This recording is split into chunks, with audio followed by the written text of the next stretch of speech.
მოგესალმებით ჩემს ვიდეო გამომწერებს. მოგესალმებით თქვენს ბატონო გოჩა.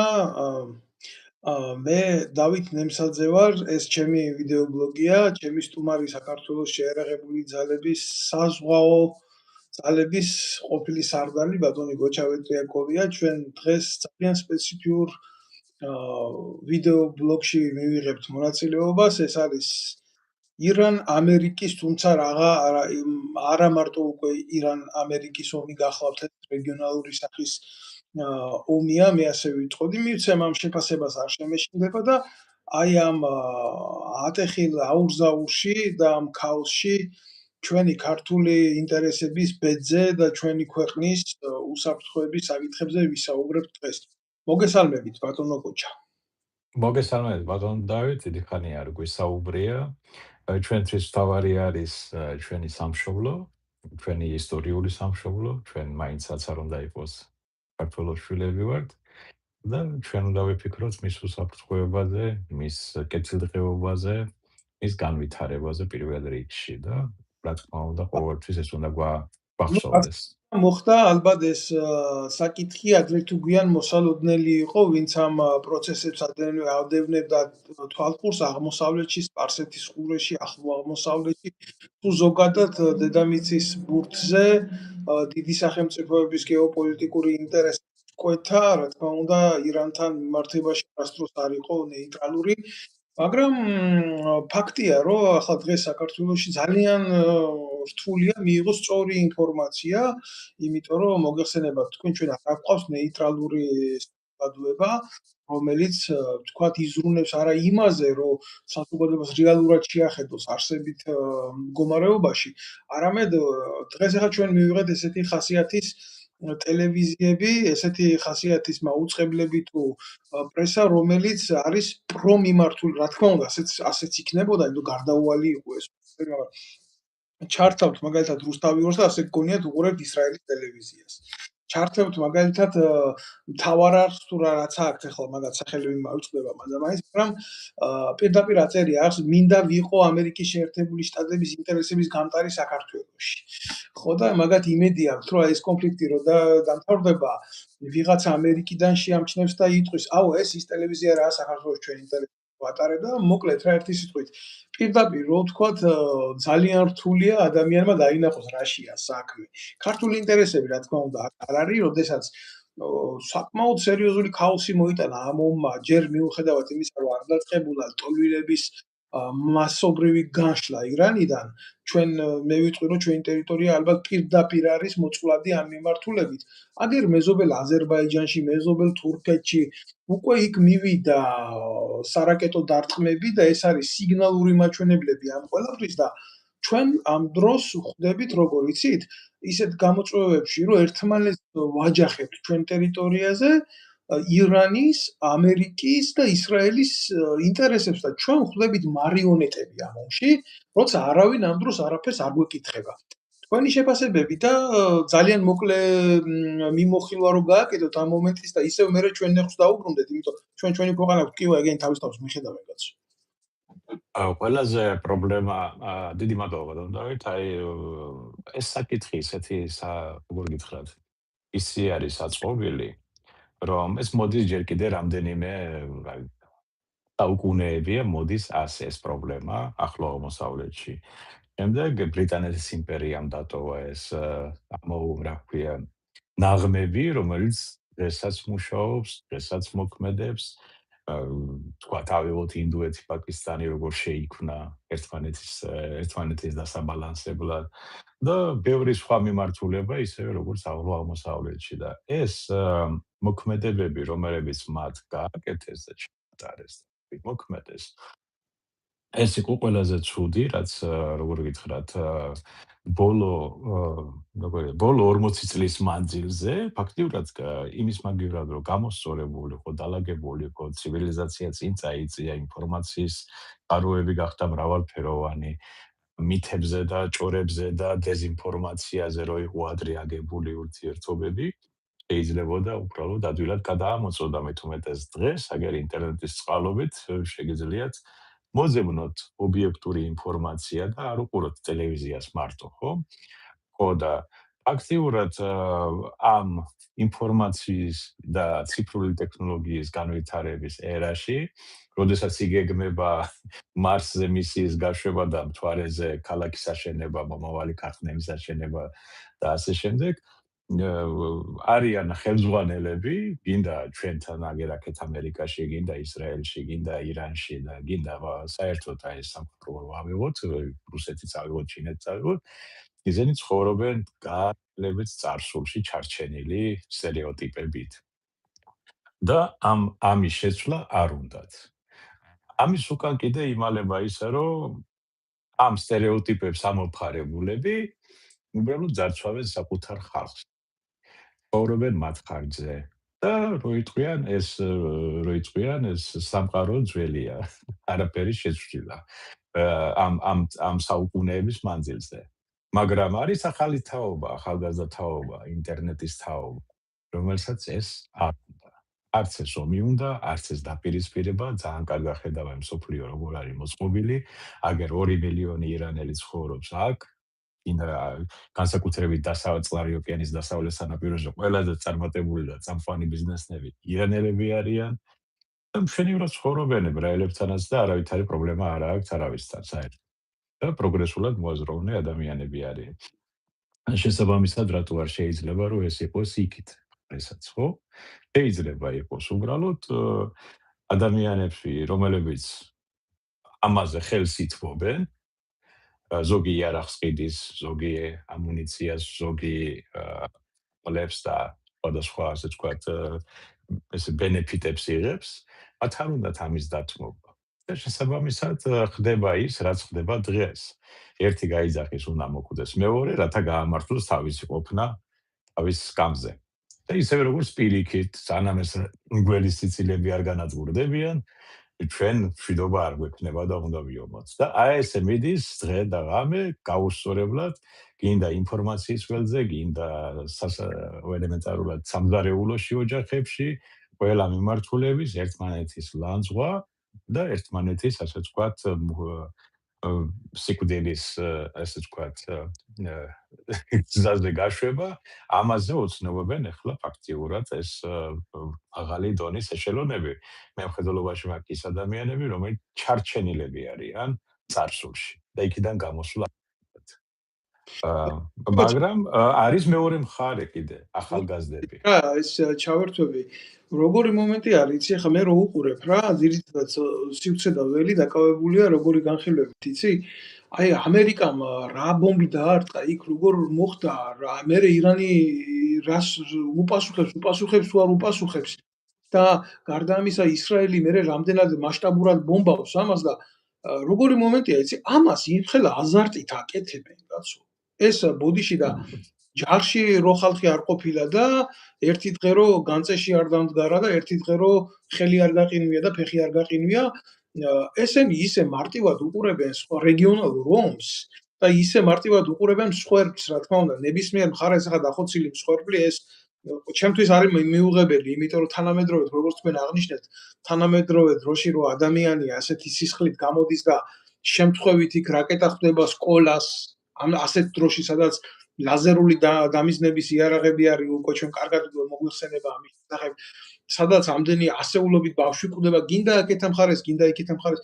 ჩემთვის ეს არის ყველანაირად მიუღებელი. გარდა ამისა, ეს ომი თქვენ კარგად იცით, არის გაერო სანქციის გარეშე დაწყებული ომი და ეს კიდე ართულებს ზოგადად მსოფლიო დედამიწის ბურთზე ლეგალიზებას ვიღაცის ინტერესების რა როგორ თქვენ სწორად აღნიშნეთ ბლოგის თავში შეიქმნა გარკვეული ძალები ბალანსისთვის როგორც ინდოეთი და პაკისტანი. პაკისტანი არის ატომური იარაღის მატარებელი ქვეყანა როგორც ინდოეთი და ასეთი მისწრაფებები ქონდა აქ ირანს და ყოველ შემთხვევაში ცდილობდა ატომური იარაღის შექმნას და ამ ბრიყვებს ახლა სხვა სიღრმეში წაგვიყვანს ეს დიალოგი, მაგრამ იცით ყველაზე მეტად რა, აი მაცოფებს პირდაპირ ვიტყვი რა, უხარიათ რომ ატომური იარაღის საწარმო ქარხანას დაარტყამენ მიწის ქვეშ, ეს უხარიათ საქართველოში ამ ბრიყვებს ამდეს ჯერ კარგად გათვითცნობიერებული არ აქვს რა არის მასობრივი დაზიანების იარაღი, ზოგადად მეორე ალბათ არიციან რომ იქ თუ რამე დაზიანდა, თუნდაც ბინზური ხასიათით რომ იყოს შექმნილი ეს ატომური იარაღი, იქიდან გაჟონილი ნებისმიერ რადიოაქტიული ნივთიერება შეიძლება ხვალ რადიოაქტიურ წვიმად და თოვლად მოგვივიდეს თბილისში კაცო. ხო და არც არავინ არ გამოჩნდება ისეთი, რომ უთხრას რომ ეს სიხარული არის იდიოტური, არათუ ვიღაცის მხარის მიმართ აკეთებს ლეგალიზებას ინტერესების, არავით და კაცობრიობის წინააღმდეგ მიმართული იდიოტიზმი დაძრული. აი მართალია ბრძანდებით ბატონო დავით, აი ახლა უყურეთ, აი რო აიღოთ ცალ-ცალკე რომ მოусმინოთ ინდა ირანის, ინდა ისრაელის მხარეს, აი ცალ-ცალკე რო აი მოусმინოთ პირადად, ნახავთ რომ თვითქოს შეგეცმევათ სამერძილება, თვითქოს ადამიანები თავის თავს იცავენ და რას ვერჩით ამას, აგერ მეორე მხარეა დამნაშავე. ისევე როგორც მეორე მხარეს რომ მოусმინო, იგივე სურათი დაინახავ თქვენ. ეს შედეგია იმისა, ბატონო დავით, რომ არ არსებობს მოლაპარაკებები, არსებობს შეთანხმებები, არ არსებობს არანაირი განზრახულობა, რომ ერთმანეთს დაუახლოვდნენ. იმიტომ რომ ვიღაცა საზრდოობს აქედან, გამიგეთ? ვიღაცა ამ დაპირისპირებაში ეს ვიღაცა შეიძლება იყოს გლობალური საფინანსო ჯგუფი, შეიძლება იყოს სხვა, თქვათ იარაღის წარმოებელთა ჯგუფი, ყველა მხრიდან. ეს არ არის რაღაცა კერძო თქვათ მივაკუთვნოთ რაღაც ცნობილ ოჯახებს. ეს არის გინდა რუსეთის მხარე, გინდა ჩინეთის მხარე, ყველა ამაზე აკეთებს ფულს. და ყველას უნდა რომ ეს ასე იყოს. და მაგიტომაც ერთადერთი გამოსავალი მაგ დაპირისპირებიდან იქ რაც არის. ეს არის მოლაპარაკება. თუ მაგაზე არ წამოვლენ, ესე იგი იმათაც და მეორე მხარესაც ვერც ერთი ვერ მიაღწევს თავის სასურველ შედეგს და ეს დაპირისპირება გაგრძელდება კიდევ საუკუნე.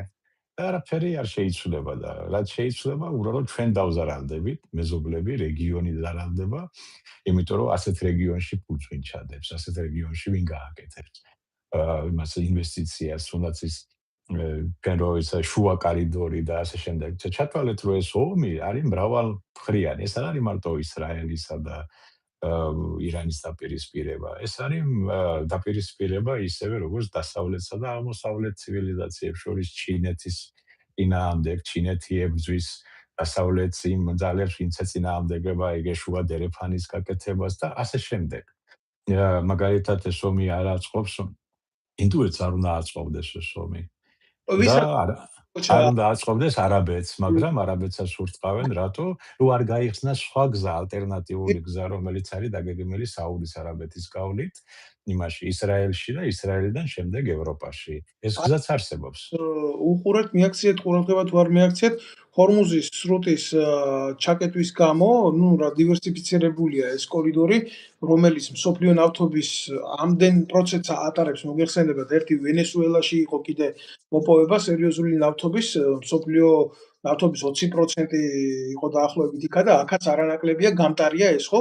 აღმოჩნდა ისე თუ ასე გაგრძელდაო, ითქვა პირდაპირ, მაშინ შეიძლება რუსეთს მოეხსნას გარკვეული სანქციები ნავთობზე და იმას და მაშინ ვინ გამოვა მოგებულიო, იმიტომ ბევრი ვერ უყურებს მასშტაბებს ამისი, ვინ სად როგორ ახურდავებს თავის ინტერესებს, თავის ეკონომიკას, სერიოზული ცვლილებები წამოვიდა ენერგომატარებლებზე, უკვე შეიმჩნევა ფასების ზრდა ნავთობ პროდუქტებთან მიმართებაში, თუნდაც ევროპაში, სხვადასხვა დამოკიდებულ ქვეყნებში და ამიტომ აქ რეგიონალური ხასიათი, რომელიც არა მარტო მატარებელია უშუალოდ ვიღაცის მოსვლის და ასე შემდეგ, არამედ ამას აქ გადაბმა რელიგიური ხასიათის ომთან, თქვენ სწორად აღნიშნეთ, იმიტომ მოგეხსენებათ თქვენ რომ ირანი როგორც თურქეთი ასევე არის აზავეტური ქვეყანა, ეს არის რელიგიად მებრძოლი ქვეყანა, რომელიც თავის იდეას აკავშირებს თავის სახელმწიფოებრიობას აკავშირებს თავის სარწმუნოებრივ საკითხებთან. ის ასე მარტივად ესე არ არის, როგორც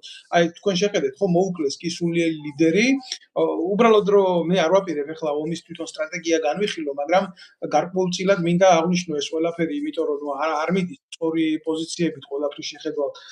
ჰაერიდან მიტანილი ოპერაციების, ავიაციო ოპერაციების საბოლოო ჯამში არ წყვეტს პოლიტიკურ ამოცანებს, იმიტომ რომ თუ ქვეყანა 90 მილიონი არის უკვე ირანი.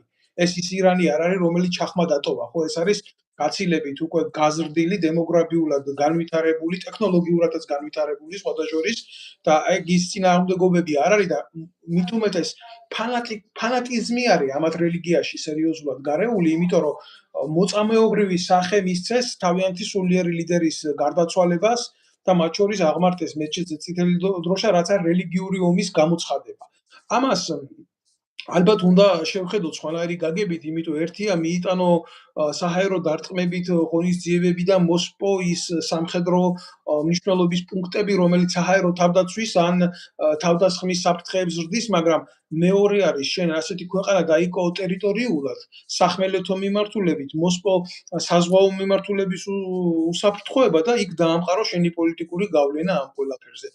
რაც თქმა უნდა. ამისი შეფასება, იმიტომ რომ მით უმეტეს ირანს შეუძლია აწარმოოს ყველაფერს რო თავი დაანებო პარტიზანული ომი და იდეოლოგიური ომი, რაც გაცილებით უფრო მძიმეა უკვე ვიდრე პარტიზანული მოქმედების საბრძოლო. ამას შეუძლია, მე რატო ყვები ამას? რატო შევეხი ამ თემას?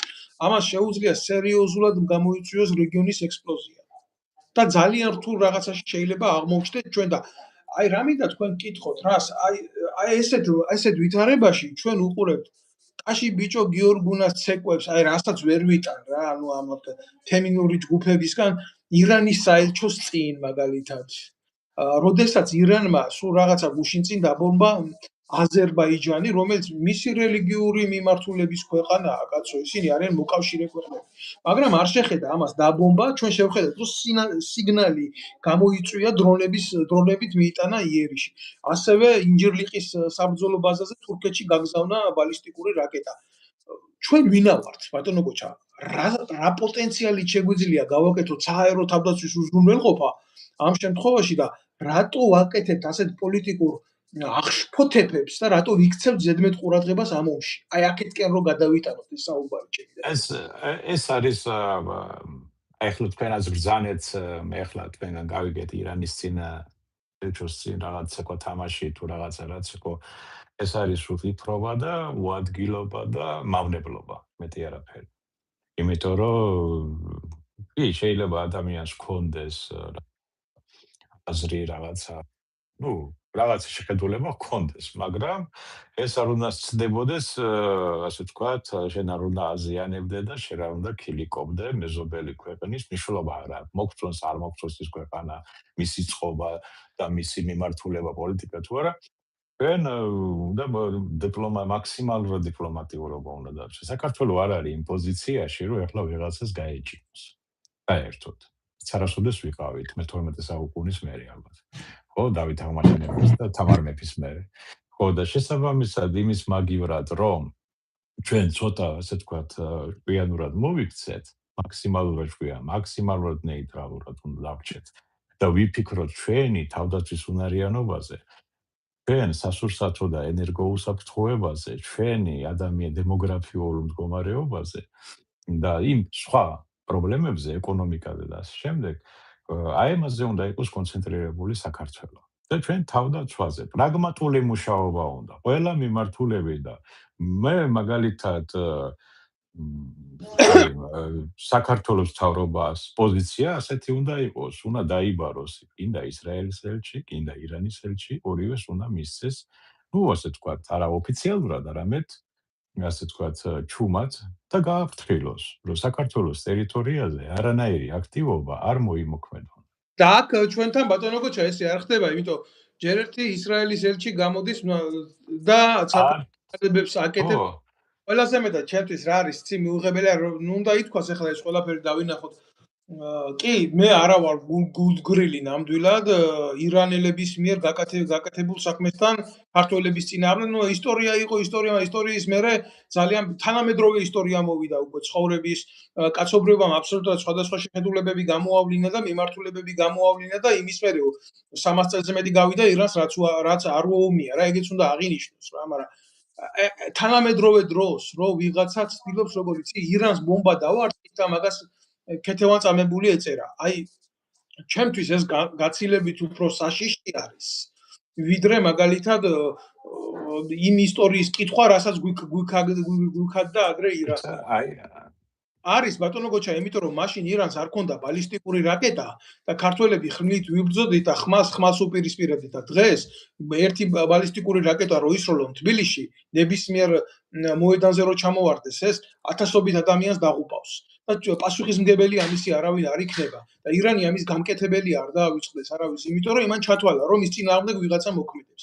ამ საფრთხეს დღეს არავინ არ უყურებს, გესმით და მიდის ნარატივებით ომი და აგზნებადობა რაღაცა თამაში ისტორიაზე და რითი მიდის ეს თამაში? ცარიელი ხელებით. არა მარტო, ეხლა გეტყვით, ახლა საქართველოს მთავრობა ძირითადად დაკავებულია, შექმნილია ჯგუფი, ეს არის თქვათ, ვარქვათ ამათ პირობითად ანტინაცი, ანტი ეს, ანტი ის და აი შიდა რაღაცა ელიტების თამაშები არის უფრო. ამით არიან დაკავებულები და ფულის გადანაწილებით. მე ახლა არ მინდა ყველა ამაში თქვა რომ ყველა ასია, მაგრამ ადამიანებს არა განსაზღვრა, არა ჩვენთან ანუ ხელისუფლებაში არიან ადამიანები, მე სხვა შთაბეჭდილება არ რჩება. ისევე როგორც ოპოზიციაში არიან ადამიანები, რომლებიც ვერ ხედავენ საფრთხეს, ვერ ანალიზებენ, არ იციან რა არის ჩვენი რეგიონი. არ ვიცით ჩვენი საკუთარი ისტორია. არ ვიცით, მე ვამ რეალური ისტორია. მე არ ვამ ახლა ის ინტერნეტში ამოკითხული რაღაცა, რა ქვია, მითები და ისე. ნამდვილი რეალური ისტორია არ ვიცით. ჩვენ არ ვიცით რა ხდებოდა ჩვენს გარშემო. ჩვენ არ ვიცით ჩვენი მეზობელი ქვეყნის ისტორია, მარტო ანეკდოტების დონეზე ვიცით. და მეტი არაფერი, აი ეს მაქსიმალური, რაც შედა ან კიდე იმ ისტორიული ტრამვებიდან გამომდინარე, რაც გვახსოვს, რომ აი ეს ამან ესე გვიქნა და ეხლა მადლობა ამერიკას, რომ აუთუებს ჩვენ მაგივრად და გახარებულია ამითაც, ხო? შეიძლება გახარებული იყო, მაგრამ უნდა შენთვის შეინახო ეს შენი გახარება და გაიხსენო, რომ შენ აქაც ცხოვრობ და ამერიკა არის 5000-6000 კილომეტრის ოკეანის გაღმა. ირანის რაკეტები ამერიკას ვერ დაემუქრება. ჩვენ თავისუფლად მოგვივლია, როცა ჩვენ არ გაგვაჩნია არც თავდაცვის სისტემა, არც უსაფრთხოების სისტემა, არც არაერთი მკვეთრად გამოკვეთილი პოლიტიკა. მარტო არის ღია კარის პოლიტიკა, რასაც აწარმოებს საქართველოს მთავრობა. ეს არ არის მარტო ოცნების მიერ, ეს დაწყებულია სააკაშვილის დროს. სააკაშვილმა შექმნა უვიზო მიმოსვლა ირანთან. და დაიწყო შემოდენა 10000 ირანული კომპანია საქართველოში გახსნილი, თქვენ თუ იცით ეს. მე ხლა ეს საჯარო ინფორმაციას ვამბობ, ეს რაც განაცხადეს ჩემთვის, ასე ვთქვათ, პატრიცემულმა ადამიანებმა ეხლა მემარცხენეები ისინი აცხადებენ ამას ყოველდღიურად. 10000 კომპანია, ვინმე დააკვირდა, ეს ის არის შექმნილი. ერთი წუთი რა, მაგი კიდე ცალკე საკითხი არის, მაგ ფერეიდნელი ქართველების სახით რამდენი აგენტი შემოვიდა საქართველოში და რა ვერ გააკეთა საქართველოს უშიშროების სამსახურმა, მაგაზე ცალკე დავამატებ მე ჩემ ინფორმაციას, მაგრამ ერთ მოკლე შეკითხვას გეტყვით აგერ. ახლა დღეს ღმერთმა დაგვიფარა ეთყობა, რომ საქართველოში არ არის ამერიკული ბაზები. თორე ერთი ბაზაც რო იყოს ამერიკული საქართველოში, მე ვფიქრობ, რომ 100%-ით იქ ერთი ბალისტიკური რაკეტა აუცილებლად წამოვიდოდა რა. რა თქმა უნდა, ესე იგი, არა მარტო ბალისტიკური, არ არის გამორიცხული, რომ ახლა ახლა მიდის ეკონომიკური ინფრასტრუქტურის განადგურება. ორივე მხარეზე. ერთი, რასაც მისწვდება იმას ანადგურებს, მეორე უნადგურებს ადგილზე, ხო, იქ რასაც უყურებთ ახლა რეალურ დროში. მაგრამ ბაქოს უბსა, ბაქო-ჯეიხანი ეს ინფრასტრუქტურა ასევე დასავლეთის არის, ხო? კი, ერთ-ერთი ასე ვთქვათ, მილსადენში 10% უკავია მარტო ირანს, მაგრამ სიმბოლურად ის დაარტყავს, შეიძლება დაარტყას და საკმარისია, ხო? მაგიტომაც ჩვენ უკვე მოწყვლად მდგომარეობაში ვართ. ეს ნებისმიერ შემთხვევაში აგერ იმხელა ტერმინალი გვაქვს უბსაში, რა პრობლემა არის, რომ დაარტყა. და ვინ დაზიანდება, ევროპა დაზიანდება, ისევე ამერიკის ინტერესი ალბათ არ ვიცი, ნავთობებისაც მიაქვს მოკლედ რო თქვა. ხო, დაზიანდება ასევე შევრონი, რომელსაც ეს ნავთობი გააქვს ამტრობით, ხო? და ის რა ქვია, მილსადენიც და ასევე სხვადასხვა ის დასავლური კომპანიები, ანუ ჩვენი მათი პოტენციალური სამიზნე ხდება ბათუმის ნავთობტერმინალი, სუფსის ნავთობტერმინალი, ასევე ის სადგურები, რომელიც აკონტროლებენ მილსადენის ფუნქციონირებას, წნევას და ასე შემდეგ. და ეს მთელ პერიმეტრზე ნებისმიერ ადგილზე ეს არ არის მარტო რაღაცა ერთ ადგილზე მოარტყა. ეს იქნება უფრო ჩემის აზრით ეს იქნება სუფსა ან მის ტერმინალი, რომელშიც ახლა კი არიან ყაზახებს უკავიათ ის, მაგრამ ისინიც ვიღაცის ნავთობს ეზიდებიან და გადაწვირთავენ, ხო? ეს ვიღაცა ვინ იქნება? ეს იქნება დასავლური ქვეყნები, ან ამერიკა, ან ბრიტანეთი, ან საფრანგეთი, ან იტალია. და მაგიტომაც ჩვენ რას ვაკეთებთ ამ შემთხვევაში? ჩვენ არაფერი არ გაგვაჩნია, ბატონო დავით. იცით რა არის? აი ჩვენ რასაც საუბრობთ, ეს პროგნოზირებადი იყო და პროგნოზირებულიც კი იყო, რომ ეს დაპირისპირება, ეს სცენარები უნდა მომხდარიყო. მე რო აი მაგალითად მე გავიხსენებ ჩემთან 1998 წლიდან დავიწყეთ ჩვენს სანაპირო დაცვის მშენებლობა მაშინ. მაშინ მიმიწვია მაშინ ანატოლი გორგოშიძე მესაზღვრეებში იყო ერთ მეცნიერი ადამიანი. და სხვა მე ახლა აღარ დავასახელებ, სხვას ძალიან ბევრი, მათი ნებართვისგარეშე. ჩვენ მუშაობდით, მე პირადად ვიყავი საზღვაო უსაფრთხოების უზრუნველყოფად. იგივე ცუფსის ტერმინალის დაცვის მკვლევარი. ეს ჩემი პროექტი და ის იყო, რა ქვია, ტექნიკური დავალება, როგორ უნდა მომხდარიყო ამ ტერმინალების დაცვა ზღვის მხრიდან. და ამაში ჩართული იყო მაშინ საქართველოს ყველა ძალოვანი სტრუქტურა, ზოგი შინაგანი ჯარიც იყო ჩართული, სადაც სამინისტროც იყო ჩართული, ესა და ყველას უკვე ვიცოდით, რომ ეს ობიექტები, რომელიც შენდებოდა საქართველოში, ეს იყო მნიშვნელოვანი ობიექტები, რომელსაც სჭირდებოდა განსაკუთრებული მიძღობა. იმიტომ რომ ირანი ახლა რაკეტას არ გაუშვებს და ჩვენ ეკონომიკის სამინისტროს არ ესვრის, იმიტომ რომ არც ეკონომიკა გვაქვს და არც არაფერი, მაგრამ ის ესვრის იმ დასავლურ ობიექტებს, რომლებიც საქართველოს ტერიტორიაზე არის და დაგვაზარალებს ჩვენ და ჩვენი ასე ვთქვათ შემოსავლის წყაროც იქნება, როგორ გითხრათ, აი შემცირებული ისედაც რა არის, ხო? და მით უმეტეს იმაზე არის, სულ ტურიზმზე აწყობილი ახლა კიდე ყველაფერი და ვაჭრებს, რა ქვია, სპეკულაციაზე. შესაბამისად, მაშინ იყო უკვე ეს გათვლები გაკეთებული. და მე რომ მოვიდა კეთდებოდა, ამაში იყო ფული ჩადებული თავში. ასევე შეიქმნა მილსადენების დაცვის კომისია და დეპარტამენტიც და სამსახურიც. შემდგომში მგონი შინაგან საქმეთა სამინისტროში ახლაც ფუნქციონირებს. მე ახლა არ ვიცი როგორ რა დონეზე არიან, მაგრამ რამდენადაც ვიცი, ისინი ჯერ კიდევ ვერ გასცენ იმ დონეს, როგორც დავიწყეთ, როგორც 2003-ში რომ დავტოვე, იმის მერე არაფერი არ შეცვლილა იქ. ერთადერთი იცვლებოდნენ კადრები და ახალი რადიოსადგურები თუ ჰქონდათ და ან მანქანა და მეტი არაფერი. მაგრამ სინამდვილეში რა იყო ჩადებული, ის არავის არ გადაუშლია. ის პროგრამები რაც იყო ამუშავებული და თუნდაც ამერიკის მხარეს 100%-ით დაფინანსებული, არც ის არის არაფერი გაკეთებული და მიყვანილი ბორომდე. ჩვენი საზღვრის პერიმეტრი მთლიანად არის დაუცველი. მე მხედველობაში მაქვს პანეს საზღვარი. პანეს საზღვარზე რა ხდება? ჩვენ არავინ არაფერი არ იცის. როგორ ის ტექნიკური საშუალებები, თავდაცვის საშუალებები, საჰაერო საზღვარს ვინ იცავს? აი ელემენტარულია, ვინ აკონტროლებს საჰაერო საზღვარს? რომ უკანონოდ არ მოხდეს გადმოკვეთა, იგივე დრონი არ შემოფრინდეს. თუ გაგვაჩნია ჩვენ დრონების საწინააღმდეგო ქვედანაყოფი, ან რაღაცა ჯგუფი და ან ჩვენ თუ გაგვაჩნია დრონების საწინააღმდეგო შეიარაღება, ის მარტივი შეიარაღება უნდა, იმას არ უნდა მილიონიანი რაკეტა. ხო და ან ჩვენ თუ ყავს ექსპეციალისტები საქართველოში საერთოდ, თუ არა ყავს, მაშინ უნდა ჩამოვიყვანოთ ჩვენ ქართული ლეგიონს თხოვოთ და ჩამოვიყვანოთ საქართველოში ჩვენი ისინი მაგის სპეციალისტები. მოგუჭედით, მოდიშთ ხა მე არ ვიცი ხა რა შეიცვალა იმის შემდეგ, რაც მე წამოვედი უბრალოდ გამომაგდო პოლიტიკური დევნით ნახიდაშენმა საქართველოს შეიარაღებული ძალებიდან. და მაგას კიდე დაუბრუნდები, მაგრამ საქართველოს ნამდვილად ყავს კარგი საჰაერო თავდაცვის სპეციალისტები. ყავს.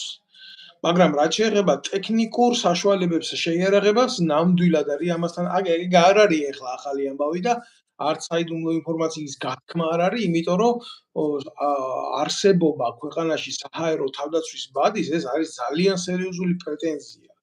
და ძალიან დიდ ხარჯებთან დაკავშირებული სიამოვნება, მაგრამ ბევრი რო იტყვის, რომ იცი რა, საზღვაო ძალები მაგალითად ძვირი შესანახია, ავიაცია ძვირი შესანახია. ძვირია საჰაერო თავდაცვა, მაშინ ძვირია თავისუფლება, ძმაო. მაშინ უიქნები. აი, მაგაზე ვიტყოდი. ნახავს საკუთარ არმიას, მას მოუწევს ოკუპანტის არმიის შენახვა, სწორი გამონათქვამი. კი. აი მე ახლა ყოველთვის მქონდა მაგის საწინააღმდეგოდ ერთი რამე. ავიაცია რა არის? ავიაცია საჰაერო თავდაცვა. რატო არის ძვირის შესანახი? არავითარი ძვირი არ არის. მაგალითად ვამბობ. მე ზღვაზე ვიტყვი, აი საჰაეროს არ ვიტყვი, საჰაერო ძალების სპეციალისტებმა იცით თქვა. ზღვაზე უკონტროლობის და განუკითხაობის გამო საქართველოს კარგავს და ეხლა უკვე სადღაც $2 მილიარდზე მეტს. ყოველწლიურად. არჩევია რომ შექმნა სტრუქტურა, რომელიც ამ ყველაფერს არა გააკონტროლებს და მოაქცევს ჩარჩოებში და შეინარჩუნებ 1.5 მილიარდს მაინც. და რა უნდა დახარჯო მაგაზე? სულ საქართველოს საზღვაო ძალებს მაშინ პროგრამი კი არ სჭირდებოდა. ან გინდა სანაპიროდაც რო ავიღოთ ახლა, რომელიცაც არაპროფესიონალები მართავდნენ თავიდანვე, არც ერთი მეზღვაური არ იყო. არც ერთ წარმოდგენა არ აქვს ზღვა რა არის. აი ესეთი ადამიანებს რო დანიშნავ მანდა ყოფილ გამომძიებლებს, შეიძლება კაი ბიჭები არიან სადღაც სახლებში და იმაში და რა უნდა იმას ზღვაზე. ხო? ელემენტარულია, ესე იგი მიდგომა არ არის, არავის არ სჭირდებოდა. არ შეიძლება დახარჯო 100 მილიონი შექმნა საზღვაო ინფრასტრუქტურა ისეთი, რომ შენ ის ფული არ მოგპარონ. მე და ჩვენ შვილებს და იმას, ვინც საქართველოში არის, არ მოგპარონ ეს ფული. ახლა ერთი არის ანუ აი გაძარცვეს მაგალითად, არავინ არაფერში არ გადის, აი ეს კითხვი არის ეს ფინანსური მოგების და ფინანსური კეთილდღეობის საკითხი, მაგრამ სხვა კიდე უსაფრთხოების საკითხი. ჩვენ გვაქვს ჩვენ ტერიტორიის დაცვის ეს კონსტიტუციის და ნებისმიერ მომენტში შეიძლება ზღვიდან საფრთხე გახდეს, გინდა ტერორისტული, გინდა კონტერორისტული, გინდა ნარკობიზნესის. ჩვენი ტერიტორია ფაქტიურად, ახლა მე რას გასწავლით, თქვენ ზღვის სპეციალისტი ხართ. სრულებით გაუკონტროლებადი რაღაცა კატარღებზე დაფუძნებული ისა რა ქვია ვითომ უსაფრთხოების სისტემა, რომელიც ნებისმიერ გამოწვევას ვერ პასუხობს. და კარტებული ნარკობარონი რო დაუჯდეთ, ამათ თელ ეგრეთ წოდებულ იმას ჩაუძირავთ, რაც არის. ბატონ დავით, ახლა გეტყვით, მე ახლა შეიძლება სხვა არა, მაგრამ ეს ნამდვილად კარგად ვიცი, რომ ჩვენი მეზღვაურები კატარღებზე ვინც არიან ეს ადამიანები, ნამდვილი მეზღვაურები ხედველობაში მყავთ. კატარღების მეთაურებიც და ისინი ძალიან კარგი ოფიცრები არიან, კაი მოსამსახურეები არიან. შესაძლებლობები რომ მიეცეთ და შესაბამისი, ასე ვთქვათ, გაწვრთნა რო ჩაუტარდეთ, არა? ისევე როგორც ნებისმიერ სფეროში, ისინი თავის სიმაღლეზე დადგებიან სწრაფად. მაგრამ როცა ხელმძღვანელობა არის ბოდიში და ტუპოი, აი ესეთი აი როგორ რუსული სიტყვა უხდება რა. რა ქვია, იდიოტი, ასე ვთქვათ, დავარქვათ. ანაირად მე ეს ხა შეურაცხყოფად მიიღებენ, მე მხრობენ პროფესიონალური იდიოტიზმით რო არიან დაკავებულები. ან ჩარჩენილები არიან სადღაცას 80-იან წლებში, თავისი ტვინით და აზროვნებით, ეს ადამიანები ვერ შლიან, ასე ვთქვათ. აი მაგალითად რო ნებისმიერი სტრუქტურა აიღეთ საქართველოში, გინდა პოლიციაში, გინდა იუსტიციის სამინისტროში, გინდა სხვადასხვა სამინისტროში, მუშა რგოლი რაც არის, იქ მეტნაკლებად ასე თუ ისე გამოცდილი ადამიანები არიან. მეტნაკლებად, ზოგმა წლებით მიიღო ეს გამოცდილება, ზოგმა განათლებითაც და ასე შემდეგ. მაგრამ არის პოლიტიკური ვერხუშკა, ასე ვთქვათ რა, სიმაღლეზე რომელიც განან დაწყებული, ვთქვათ, მაღალი დონის მინისტრებიდან და რომელიც არიან არაპროფესიონალი, რომელმაც არიციან რას მართავენ. არიციან ქვეყანა რა არის. საზღვარი რა არის? აი ახლა უბრალოდ აი ახლა თქვენ რო ადრე დაურეკოთ, აბა მითხარი, საზღვრის განმარტება მომეცით, აბა მითხარი. და იმასაც ვერ გეტყვით, სად წაიკითხო. აი ელემენტარულს გეუბნებით, ახლა მე როგორც ნებისმიერ მათემატიკას რო აიღებთ და იქ არის თეორია, აქსიომა. არიციან ეს რა არის? საზღვრის განმარტება და რა არის უსაფრთხოება, რო შეეკითხოთ, მაგას პასუხს ვერავინ ვერ მოგცემთ. ვერც მოგცემენ, იმიტომ რომ ნახა, არიციან. მე ახლა ელემენტარულიდან იწყება ყველაფერი, ბატონო დავით. მინისტროს დაქვემდებარების ქვეშ არის საზღვაო ძალები, რომელსაც წაართვეს იმის უფლება ყოფილიყო შემადგენელი საქართველოს შეერაღებული ძალების კონსტიტუციურად მოსწეს საზღვაო ძალების ფუნქცია, როცა საქართველოს ნახევარი ტერიტორია ზღვაზე მეტი წყალი გვაქვს. და შეუერთეს პოლიციის დასაცავი ყოფილა თურმე ქართული საზღვაო სისტემა.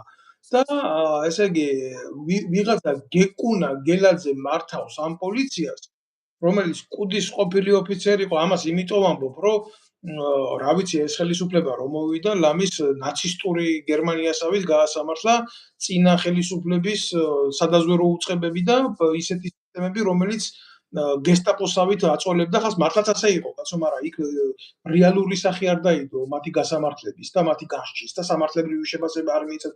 და შინაგან საქმეთა მინისტრატურის ეს ტიპი.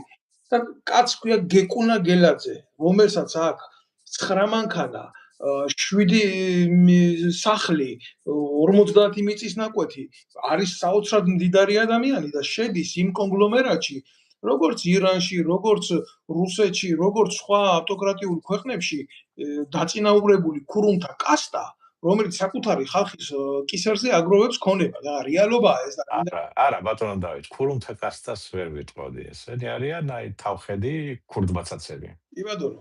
რომელიც ჩვენ პარამ ქურუმებს კიდე რაღაცა გააჩნდათ, მაინცოდნა რაღაცა. მაგრამ სამწუხაროდ ესეთი ესე არის, ყველა მიმართულებით ასეა. ჩვენ საუბრობთ ახლა აი უკრაინაზე დაკვირვებით რო ავიღოთ. რატო არ იქნება ამერიკის სახმელეთო ოპერაცია წარმატებული ირანში?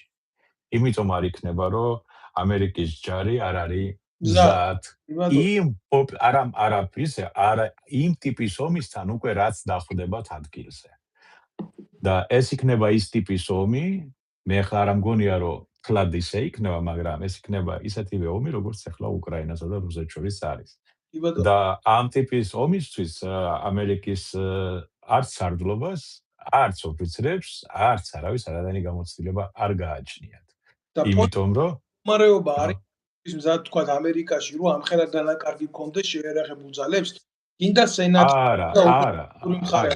ეხლა მე არ ვიცი ახლა რა არის, მე არა ბატონო დავით, მაგრამ მე ვფიქრობ, რომ ეს იყო გადაწყვეტილება მიღებული ამ დარწმუნების განხორციელებაზე და ამ ომის წამოწყებაზე, ეს არ იყო პენტაგონის გადაწყვეტილება.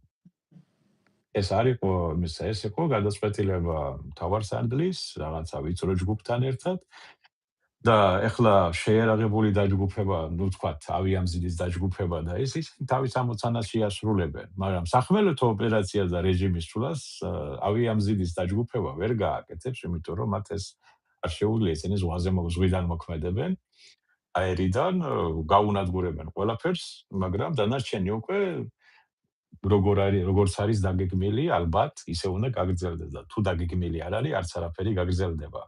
და თუ დაუგეგმავია და ეხლა ფიქრობენ რა უნდა გაკეთდეს, მაშინ ეს ცლად უარესი, ეს მოიტანს უზარმაზარ ხვერტს და დამიჯერეთ სადღაც თებერვლის ბოლომდე პრეზიდენტი ტრამპი თავის სახში, თავის კამზე აღარ იჯდება. მადლობა თქვენ ესეთი ჯანსაღი შეფასებისთვის. მე ახლა რა ვიცი, ახლა ბევრი იდიოტი რაღაცა ამას თავის თავს მოაბამს, მაგრამ რავი, კიდე ერთხელ ვიტყვი აქ მსმენელისთვის, რომ ბატონი გოჩა ამერიკაში ცხოვრობს და თავისუფალი ადამიანია და ის ქვეყანა მიტოვა ძლიერი, რომ მას ამის თქმის საშუალება აქვს განსხვავებით საქართველოსთან, სადაც შეიძლება რამე ცუდი თქვა კოცებზე და ხვალ სახლიდან ვერ გახვიდე. აი ეს გამოგვარჩევს ჩვენ ისტორიულ სამშობლოში არსებობისგან, რაც თუმცა ჩვენ არც იქ არ გქონდა ამის თქმის პრობლემა და გაკეთების პრობლემა. უბრალოდ, როდესაც უყურებ, თქვა, საქართველოში არსებულ ტელევიზიას, ახლა რაც ითქვა, რაც ბატონმა გოჩამ თქვა, ამის გულისთვის შეიძლება საბოლოო დისკრიმინირებული აღმოჩნდეს. სიმართლე ეს ძალიან მომენტია, გესმით თქვენ რას ვამბობ? არ შეიძლება ესეთი, იმიტომ ეს ობიექტური მიდგომა უნდა ამაზე, ბატონ დავით, უნდა იცოდე ეს არის აზები ნებისმიერ სამხედრო სტრატეგიაში. შენი თავის შეფასება უნდა შეგეძლოს სანამ სხვა და ესევე სხვისი თავის შეფასება და განსაზღვრო ჟღიერს, ანუ დათვალო ეს ყველაფერი, გადაიყვანო ციფრებში და ჟღიერს ეს ყველაფერი. ეს ომი ახლა ამერიკას საერთოდ არ სჭირდებოდა. აი ახლა მე ამას კი არ ვამბობ, რომ ეს ამას ეძახიან ჩემზე უფრო გამოცდილი ექსპერტები, ყოფილი გენერლები და ისე, მაგრამ რახან ამაში არის წასული, აქ ამას ობიექტური მიზეზები აქვს, შეიძლება, მე არ ვიცი უბრალოდ. მაგრამ არასწორად იყო განხორციელებული, არასწორად არის დაგეგმილი, უფრო სპონტანურს წააგავს მე ახლა არ ვიცი რა მოხდება უახლოეს მომავალში, მაგრამ თუ ირანის სტრატეგია, რომელიც არის აგებული მდგრადობაზე და გამძლეობაზე და არა გადარჩენაზე, ხო? და არა რაიმის მოგებაზე. მათთვის გადარჩენა ეს უკვე გამარჯვება არის. და თუ გადარჩა ეს და ისევ იგივე აითოლების რეჟიმი შენარჩუნდა ირანში, ჩათვალეთ, რომ ეს ყველაფერი არის წაგებული ომი. ანუ მიზანი არ არის. ისევე როგორც მაგალითად რო იძახიან, რომ უკრაინას რა მოუვიდა, თუ უკრაინამ შეინარჩუნა ის წყობა, ის პოლიტიკური წყობა, ის თავის ხელმძღვანელობა თუ ყველაფერი და შემდეგ, ეს ანიშნავს, რომ რუსეთს სტრატეგიულად წაგებული აქვს ომი უკრაინაში. თუ და ხო, თუ შენარჩუნდა, მაგრამ თუ მე მხედველობაში მათ იმათ თავისი სასურველი ინუკოვიჩი ვერ დასვეს იქ. უბრალოდ რა არის ცი და ეს ამ ორი ომის თანხმადრადობა პირდაპირ ვიტყვი რა. იწვევს ძალიან სერიოზული ეჭვებს თვითონ ერთ ქვეყანას არ შეუძლია რაც არ უნდა დიდი ქვეყანა იყოს ორი ასეთი მასშტაბური ხასიათის ომი აწარმოოს და ორივე ადგილზე აღმოჩნდეს წარმატებული რა. უბრალოდ მე ჩემი ხედვა არის ეს დიდ ქვეყნებს შორის ყოველთვის არსებობს გარიგება. და მე მრჩება ესეთი შეხედულება, რომ უკრაინა თვითონ როგორც სახელმწიფო შეიძლება ჩვეულებრივ აღმოჩნდეს მსხვერპლი დიდი ქვეყნების ინტერესების აი ამ გაშლილ ომებთან მიმართებაში. იმიტომ რომ ძალიან საეჭვოდ ხდება ეს მე რო უყურებ მოვლენებს რა იქ ამერიკის პრეზიდენტი არ არის კმაყოფილი რაღაცით, ითხოვს სამშვიდობო ღონისძიებების დროულ გატარებას და ესე არ ხდება არც ომის დაწყება და არც ომის დასრულება არ ხდება. მაგათაყვებით და ეხლა აქ მეორე მხარე არის, ახლა უკრაინას ახან შევეხეთ. უკრაინა შეიძლება დიდი ქვეყნები რაღაცას გეგმავენ, ხო იცი? კაცი ბჭობდა ღმერთი იცინოდაო. მაგრამ ისინი არ ითვალისწინებენ უკვე თვითონ უკრაინაში შექმნილ რეალურ მდგომარეობას და იმ ჯარს, რომელმაც მიიღო უზარმაზარი გამოცდილება. და იქ ახლა ზელენსკიმ რაც არ უნდა მოიდომოს უკრაინის ინტერესების წინააღმდეგ, ის ვერ გადადგავს ნაბიჯს. მორიცხულია. შესაბამისად ის ომი გაგრძელდებათ იგივე უკრაინაში იქამდე სანამ ერთი არ დამარცხდება და დამარცხდება რა ერთ-ერთის ხელმძღვანელი არ წავა ასე თქვათ სხვა ქვეყანაში ალბათ რა ვიცი. მაგრამ ამასაც პირი არ უჩანს, მანდრა იქნება არავინ არ იცის. და მაგიტომაც ეს ყველაფერი სპეკულაციაა, რომ აი მაისში დასრულდება, ივნისში არაფერი არ დასრულდება ომი. იმიტომ რომ უკრაინელები ახლა არაფერს არ შეარჩენენ რუსეთს პუტინს მით უმეტეს და ამ ომმა აჩვენა, რომ ძველი ტიპის ომები, ძველი ტიპის მიდგომები, რომელსაც ჰქონდა გინდა საბჭოთა კავშირს, გინდა ამერიკას, გინდა იგივე ჩინეთს, ეს უკვე ამოღებულია, იმიტომ რომ ეს ასეთი მიდგომები ომს ვერ იგებს. თანამედროვე ციფრული ტექნოლოგიების დროს, თანამედროვე თქვათ საინფორმაციო თქვათ და ფსიქოლოგიური ომების დროს ეს უკვე ფაქტიურად არის, როგორ გითხრათ, არ გამოვა. ეს არის სხვა ტიპის ომი მოდის უკვე ჩვენ თვალწინ ხდება. ჩვენ სხვა ტიპის ომი. პირველი მეორე მსოფლიო ომის ისენი, რა ქვია, მეთოდები უკვე აღარ არის. მესამე მსოფლიო ომი როგორც წარმოედგინათ 80-იან წლებში და 90-იან წლებში ეს ვერ იქნებოდა, იმიტომ რომ ეს შეიცვალა. უბრალოდ რა არის ეს ორი ომის წარმოება რა დასავლეთში და აღმოსავლეთში თუ შეიძლება ეს ჩვეულებრივ გამოდგეს არა დაძაბულობის რაღაც ახალი არა ინტერესთა გაცვლის და ვაჭრობის საგნად ახლა გამორიცხავთ თქვენ ამას მაგალითად ამერიკამ დაუთმოს რუსეთს თავისი ინტერესები უკრაინაში ახლა თქვათ ირანთან მიმართებაში ახლა გეტყვით მაგაზეც გეტყვით. კი არა, კი, თავისუფლად ეს ნორმალური არის, ისევე როგორც მაგალითად ისრაელმა ივაჭრა ქართული ინტერესებით რუსებთან 2008 წელს, ესაც ფაქტი არის, ხო? დაკავშირებით უფრო სიღრმისეულად რომ არაფერი, უბრალოდ გაგვკვირდეს თქებივით, მერტი არაფერი. ახლა მე არა ვარ სააკაშვილის მთავრობის მომხრე და ისეთი რაც როგორც გააკეთე, მაგრამ მე ახლა როგორც ქართველი, როგორც საქართველოს მოქალაქე, ვის დავინახე, როგორ გაყიდა ისრაელის მთავრობამ საქართველოს თავისი რაღაცა ინტერესების გასატარებლად და ეს ეს არასოდეს არ უნდა დავივიწყოთ კონკრეტულად და მე მსმენელი დასვამს ამ შეკითხვას, რას გულისხმობთ თქვენ? მე ვიცი რას გულისხმობთ, მაგრამ დეტალურად ნუ ასე თქვა მთელი ინფორმაცია, კოდები და ისინი გადასცეს რუსებს, რომ საქართველოს ვერაფერი გაეკეთებინა. მორჩა. და ამას აკეთებს ქვეყანა, რომელიც გვაძახებს თავისი ელჩით, რომ 26 საუკუნის ძმობა გვაქვს ისრაელთან. ნუ ახლა შეიძლება ჩვენი ქართველ ებრაელებთან გვაქვს ძმობა, მაგრამ ის ვინც არიან ხელმძღვანელობაში, ისინი სხვანაირად აზროვნებენ. კი, დაიმიჯნოს ეს, იმიტომ რომ ბევრი ჯიგარი ქართველი ებრაელი ახლა თუნდაც საომარი მდგომარეობის დროს რო იქნა ჩვენთან გამოყენებული ისრაელის ტექნიკა რაფაელი, საზეიმო სარაკეტო სისტემა, რომელიც მართლა ბევრი ჩამოყარა რა, ის ისრაელისგან იყო ნაყიდი. ამწუხაროდ რომ ბევრი არ იყო ნაყიდი, მაგრამ და ვიცი რომ ამაში ბევრი ქართველი ებრაელის ხელი ტრიალს. განა ყველას ვეხები, მე არა, ღმერთმა დაემთავროს, მაგრამ უშუალოდ როგორც სახელმწიფო ისრაელი, ხო ჩვენთან მიმართებაში არ იყო პირნათელი 2008 წელს მე დარწმუნებული ვარ, ქართველი ებრაელები რო ყოფილიყვნენ ხელისუფლებაში ისრაელში, ეს არ მოხდებოდა.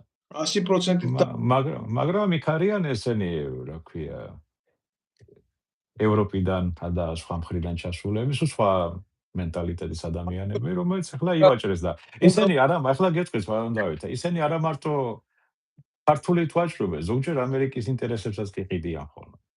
არა, ვაჭრობა უყვართ ახლა ებრაელებს. ხო, და ამას ღიად ლაპარაკობენ ამერიკაში უკვე ვარონ დავით. ყველაზე ერთი შეკითხვა მინდა კიდე დავსვა აქ ისრაელის წარმომადგენლებთან მიმართებაში და უნდა ვთქვა გულახდილად რა, იმიტომ რომ მე ბევრი ქართველი ებრაელი მეგობარი მყავს და ძალიან მიყვარს ეს ხალხი კაცო. ზოგადად მე ქუთაისიდან ვარ წარმოშობით და ამ ქალაქთან მიმართებაში ებრაულ დიასპორას გარკვეული სიყვარული აქვს სხვანაირი და აქ ამის და ამ კითხვის დასმის უფლება. პირველი შეკითხვა მინდა დავსვა ისეთი, როგორ მოხდა რომ საქართველოში არის ისრაელის ელჩი, რომელმაც ქართული არ იცის. მაგარი გული მტკივა, აი ქართველ ჯიგრიან, მერებიან ებრაელებს ველაპარაკები რა, რა გაგიჭირ ისეთი რომ საქართველოში მაგას რომელიც საერთოდ მე მიმაჩნია ვაგონ დავიწყო, ქართველი ებრაელები არიან ქართველები. უბრალოდ ებრაული რელიგია აქვს, თორე მათ ახლა იმ ებრაელებისა, ვინც არიან იქ რეალურად იმაში ისრაელში და ჩასულები და სხვები, ასე ვთქვათ, საერთოდ არაფერი არ გააჩნიათ, არც მენტალურად, არც გინდა განათლებით, გინდა სხვა ისე ჩვენები ყველაზე და საერთოდ უნდა ჩვენი ქართველი ებრაელები უნდა დაბრუნდნენ საქართველოში ასე და მარტო და ჩვენ ქვეყანაში ისინი იმათ მაინც იქართლიან ებრაელებად. და რას ეტენებიანი ქვერ გამიგია მაინც. მეორე შეკითხვი ეგეც უნდა თქვა, სხვანაირად არ გამომივა რა. რო იძახით თქვენ ჩემისებო 26 საუკუნის ძმობა გვაქვს. ისე როგორ არ მოხდა რომ საქართველოს წმინდა მიწაზე ამდენი ეკლესია მონასტრები ქონდა აშენებული, ერთი მონასტერი როგორ არ არის დაბრუნებული საქართველოს საპატრიარქოს, კი ბოლომდე თქვენ კი არ გადანაშაულებთ იმ საპატრიარქოს მაიმუნებიზიან, მაგრამ ერთი ქართველი ერთ ნუ თუ არ ეკუთვნის მისი ისტორიული სისხლისგან ერთი მონასტერი ქონდა წმინდა მიწაზე კაცი.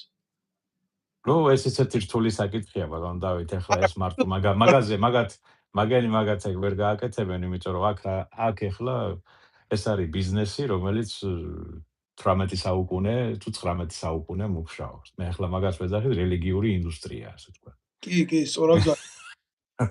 რელიგიური ინდუსტრია ისეთივე ბიზნესია, როგორც ნავთობის ბიზნესი, როგორც იარაღის ბიზნესი და იქ სხვა პოლიტიკა, ასე შემდეგ, მორჩა ეს. არაფერს არ ვერჩი თვითონ ებრაელებს, მის სარწმუნოებას ჩემი თავი შემოელოთ, მე რას ვერჩი ებრაელებს, აგერ ჩვენთან საპატრიარქოში ნაბიჯს ვერ გადაადგმევებ ვინმეს თუ ბიზნეს ინტერესი ეარდებს და ერთმენა გაიხადეს ქრისტე რომ მატრახით ტიპები გამოყარა ყველა დღეს ამ არის სახით არის იქ მისული. არ მინდა ხამ თემას ჩაუღრმავდე, მაგრამ ყოველ შემთხვევაში ეს უნდა მეთქვა, უნდა აღმენიშნა ეს და გულის ტკივილით მინდოდა აღმენიშნა, რომ შეიძლება სხვა ურთიერთობები იყოს, როცა ასეთი ისტორიული ფესვები და ესეთი ისტორიული წარსული გვაქვს ჩვენ ამ ახლა მე უბრალოდ არ ვიცი, მე არასოდეს არ ყოფილი ვარ ისრაელში, მაგრამ ბევრი ქართველი ვინც ჩასულა იქა, გამიგია რომ ის ამცირებენ საზღვარზე. კი. ხო და მე ახლა რო ყოფილიყავი მესაზღვრეების უფროსი, იგივეს გავუკეთებდი ისრაელის მოქალაქეებს. არც მეტი, არც ნაკლები. თავმოყარე ერი მოსთხოვდა პასუხს ისრაელის საელჩოს მთავრობა. რატო ამცირებენ საქართველოს მოქალაქეებს. მორჩა. კი. შეიძლება შეეკითხო, შეიძლება ისაქნა კითხვები დაუსვას, ან მიდიხარ, რატომ მიდიხარ, ეს გასაგები არ იყო. მესაზღვრემ თავის ფუნქციას შეასრულოს, მაგრამ დამცირება პასპორტების წართმევა 24 საათი სადღაცას გაჩერება, რა ვიცი მე და ასე შემდეგ, ეს მე რა ვიცი მე ახლა არა, ეს ჩემი საქმე არ არის. არა გყავს იქ საელჩო, შენ სახელმწიფოს არა აქვს ფასი, შენ არ თვლიან არაფრად და შენ ქალაქები კიდია ერთ ადგილზე. აი ეს არის ეს მეტი არაფერი. მე ახლა მე მაგალითად იმაზე და ეხლა მოხდა ისა, არა მარტო საქართველოს სხვათა შორის ყველას უკეთებენ პერიოდულად ესე და აგერ იმაზე ამ წინებზე უსმენდი ტაკერ კარსონსაც გაუკეთეს თავის გადამღებ ჯგუფთან ერთად. იყო ისრაელში, იგივე გაუკეთეს და აქ ჩამოვიდა და დაახურა თავზე ყველაფერი მათ და ფაქტიურად ისეთი გარემო შეიქმნა, რომ ამერიკაში მე არ მგონია, რომ მე გეტყვი რა თუ ის მიზნები არ იყო მიღწეული ამერიკისა და ისრაელის მთავრობის მიერ, რაც იყო დაგეგმილი. ალბათ პრეზიდენტი ტრამპი დაკარგავს თავის პრეზიდენტობას და ბატონი ბიბი ნეტანიაჰუ წავა ციხეში, როგორც მასა სამართლოში აქვს საქმე ის. კი, მადლობა. მე მათ მიაწერენ ყველაფერს, ჩამოწერენ მათ, აი ეს ორი გამოსირებული იყო ბოდიში მაგ გამოთქმაზე. ყველა მინუსებს მათ ჩამოწერენ, ჩვენ ეს არ გვინდოდაო და დავიწყოთ ახალი ფურცლიდანო, იქიდანაც მაჭრები არიან. ეს აითოლას ბანდა. და ისინიც შიო დალაგდებიან თორე და 200 მილიარდი მე არ მქონია შვეიცარიისა და იმეების ბანკებში. ეს აითოლების ფულია. ბატონო გოჩა, ახლა თქვენ ძალიან აი რატო მიყვარს თქვენთან ლაივის ჩაწერა? მე პირდაპირ საუბრობთ აი ესეთ ძალიან ჭეშმარიტ რეალურ საკითხებს, რაც რეალურად უნდა ილაპარაკოს კაცმა. ბევრი არის ახლა ლაპარაკობენ ტელევიზიით, ვის რამდენი რაკეტა, რამდენი კილომეტრი ფრინავს ეს რაკეტა, როგორია ფრთოსანი რაკეტა. ზოგი ახლა ამ ბოლო დროს უყურე ნაცების ექსპერტი ამბობდა, თურმე ბალისტიკური რაკეტის განმარტებას აკეთებდა, როგორიაო ბალისტიკური რაკეტა, ვიცი, ასე აკეთებსო. ბუხო და ასე აკეთებსო და ხალხი ამაზე უსმენს, გესმის და ღმერთო მაბადიე, მაგრამ რასაც აძლევენ იმას ჭამენ და კმაყოფილია, მაგრამ ხო არის ისეთი კატეგორია, ვინც რეალურად უყურებს ყველაფერს და ხო აი ესეთ ჭაობში, საინფორმაციო ჭაობში საოცრად მნიშვნელოვანი საკითხები ამოტივტივ და აგერ ჩვენს ქართულ რეალობაში თავდაცვის მინისტრი რო ყავდათ გუშინ წინ, ალბათ უყურეთ ამას რა, თინა ხელი თურმე დაკითხვაზე დაიბარა სუსმა. იმ სუსმა ელი მოუწერა, რომ ეს მინისტრი უნდა ყოფილიყო ერთ დროს იქ და ამან თქვა სხვათა შორის, რომ ისაო თურმეო საქართველოსიო არსებობსო ისეთიო ბაზები, ტერორისტული სკოლები არსებობსო და იცი რა და 3 მარტს ეს თქვა და 8 მარტს ეს უარყო, გამიგე? ხო და ხა ქალია და ეპატიება 8 მარტსო ბევრი ვიტყვით, მაგრამ კლარა ცეტკინის დაწესებულ დღეს თვითონ არ ცნობს ქალბატონი თინა. არ მინდა ხა შორს წავიდა, მაგრამ ერთ რაღაცაში ნამდვილად უნდა დავეთანხმო ქალბატონ თინას.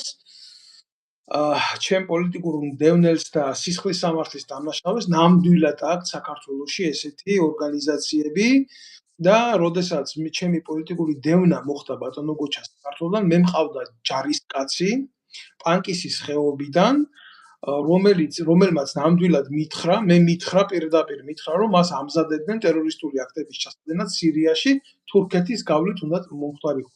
მე განვაცხადე ეს ამბავი, დედას ვფიცა ვარ, ამაზე სისხლის სამართლის საქმეა, კაცო, აღძრული და დღეს თქვენთან ერთად რო იმყოფება, თქვენთან ერთად რა, თქვენთან რო იმყოფება ამერიკაში, ასე ვიტყვი რა, ის შაიშმელაშვილი, ის გარკვეული ადამიანები ამ ტიპს დაესხნენ თავზე და მეორე დღეს ეს ჩემი ჯარისკაცი, ჩემ დაქვემდებარებაში ყოფი, ჩემი დაკითხვის გარეშე ნახე გაშვებული ჩემი ქვედანაყოფიდან ესეთი რაღაცა არ ხდება, რომ იცოდეს სამოქალაქო საზოგადოება მეთაური წვეთს, ვინ უნდა წავიდეს შვებულებაში ქვედანაყოფიდან და ვინ არა. და უყურებ, რომ მეორე დღეს თინა ხიდაშელი რიგითი ჯარისკაცის სახლში იმყოფება პანკისის ხეობაში და ამას აკეთებდა, იმიტომ რომ მე ამერიკის შეერთებული შტატების საელჩოსთან ევაჭრა ინფორმაციით. ხიდაშელი ნამდვილად ფლობს ამაზე ინფორმაციას, ოღონ ამას არ იყენებს სახელმწიფოებრივად. ის არის თანამონაწილე ამბაზების შექმნის, პროვოცირების და საქართველოს ძალიან ცუდი პოლიტიკური დაზვერვითი ომის წარმოების და ეს ვერ გავიგე ახლა მთავარი კითხვის ფორმულირება რაში მდგომარეობს კაცო. ბატონო გოჩა, აი თქვენ წლების მანძილზე არა მარტო საზღვაოდადების სარდალი იყავთ, არამედ უშიშროებაშიც მსახურობდით, ხო? გინახი ასეთი რაღაცა ადამიანის საბოტაჟის მუხლით უწარმოოს საქმე და დაელოდო ის მივა თუ არა სუსში გამოძახებაზე, რა? ან როგორ შეფასებას მოვაყოლებ ამასაც? ჯერ იქიდან დავიწყოთ ბატონო დავით, რომ ჩვენ რა გვყავს არანაირი სუსი, არანაირი ის, არანაირი ეს რაღაცა პარტიული უსაფრთხოების რაღაცა დეპარტამენტი არის, მეტი არ ვიცი. სახელმწიფო უსაფრთხოებასთან მათ არანაირი ურთიერთობა არ გააჩნია, საერთოდ სახელმწიფო უსაფრთხოების პოლიტიკაც კი არ არსებობს, რაში მდგომარეობს. და ვაფშე ჩვენ რა გვინდა, საერთოდ ჩვენ რა გვინდა, ჩვენივე ქვეყნის ტერიტორიაზე, ჩვენ რეგიონში, ჩვენ მეზობლებთან როგორი ურთიერთობები და ასე შემდეგ. ეს ყველაფერი ცოტა გრძელი ის რომ ბევრი რო არ ვისაუბროთ და მოკლედ გითხრათ, ეს არის შედეგი ყველაფერი ამ პოლიტიკის არარსებობისა და ხელგაწვდილი ბეჩავი ადამიანის პოზაში ყოფნისა და და სინამდვილეში ჩვენ არაფერი არ გვჭირს ამისა. ჩვენ შეგვიძლია ვაწარმოოთ ჩვენი პოლიტიკა. ჩვენ შეგვიძლია დავიბაროთ იგივე ირანის ელჩი და უთხრათ ეხლა ააკრევინოს გუდანაბადი იმ თავის იმეებს ბანდას და იქიდან მეორე აღარ გაბედოს ეგეთი რამეები, ან არა და ჩვენ მივიღებთ სოფელს. ჩვენ შეგვიძლია გავაკეთოთ ის, რომ ჩვენ ჩვენი ინტერესები თავიცვათ ყველანაირი ჩხუბის და დიდი დავიდარების გარეშე. იმიტომ რომ ჩვენთან ჩხუბი არავის არ უნდა ასწავდეს. არც ირანს, არც აზერბაიჯანს, არც რუსეთს, თურქეთს, რატო? იმიტომ რომ ჩვენ თუ ძლიერი სახელმწიფო ვართ, ჩვენ თუ ძლიერი უსაფრთხოებისა და თავდაცვის სტრუქტურა გავაჩნიათ, კი პატარა, მოკლე, მაგრამ ეს იადვილად თანამედროვე ომებში უკვე ზომას აღარ გააჩნია მნიშვნელობა ბატონო დავით, მნიშვნელობა გააჩნია რა რესურსებით იბზიდა, რა ტექნოლოგიებით. მაგიტომაც ჩვენ შეგვიძლია დავიცვათ ჩვენი ინტერესები ჩვენ ტერიტორიაზე. და მოვთხოვოთ პასუხი მათ. და ეს სკოლა არსებობს არა თინახიდაშელის დროს კი არ შეიქმნა, ეს შეიქმნა ჯერ კიდე შევარდნაძის დროს. და უფრო ადრეც, 90-იანი წლებში. და ზოგჯერ პატარ-პატარა ის იყო, ჩვენ იგივე ქონდა პანკისის ხეობაში, იგივე იყო სხვაგან და იმის მაგივრად რომ ჩვენ ეს აგვეკვეთა და არ მიგვეცა საშუალება გინდა თურქეთის, გინდა ირანის სპეცსამსახურებისთვის, რომ იქ ეწარმოებინათ იდეოლოგიური, ასე ვთქვათ, მუშაობა ჩვენივე მოსახლეობაში, ჩვენ საქართველოს მოქალაქეებთან, ჩვენი ხელისუფლება მართლმსაჯულად ვაჭრობდა ყველასთან, ვისთანაც შეიძლებოდა. და თქვენ ეს გააკეთეთ, კი ბატონო, მე ეს მინდა რაღაც სულელეები. მოკლედ, ეს ბანალური ვაჭრობა არის ბატონო დავით, მეტი არაფერი საქართველოს ინტერესებით. და საქართველოს ინტერესებში არ შედის, რომ ვიღაცამ შენ ქვეყანაში, შენი ქვეყნის მოქალაქეებთან, თუნდაც ის არაეთნიკური ქართველი იყოს, რომ ეგეთი რამეები დაუშვა და მისცე უფლება. არ შეიძლება, ესე იგი შენ სახელმწიფო არა გაქვს. შენ არ ახარ ჩამოყალიბებული როგორც დამოუკიდებელი ქვეყანა.